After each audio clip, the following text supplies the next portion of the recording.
মাতৃভাষার পরিচয় উজাৰি মাতৃভূমিৰ সক্ৰিয়তা বিচাৰি স্বজাতিৰ হকে তই আহিছিলি ওলাই আৰু দিছিলি খোজ সেই যুঁজত পিতৃ মাতৃৰ মৰমক নেওচি বুজিলি আখমীয়াইক আৰু বুকু বেৰি বোলালি শুনি বোলো হেই শ্বহীদ আই কালিংগত কৰা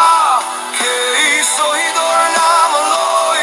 সিংহাসনত বহিলি এই জাকৰ খিয়ালৰ দল অসমীয়া আইৰ সপোনক নেওচি দেখালে সিহঁতে ধনৰ বল জাতিও বেচিলে মাটিও বেচিলে সোণৰ অসমক কৰিলে উদং বোলো হেই শ্বহীদ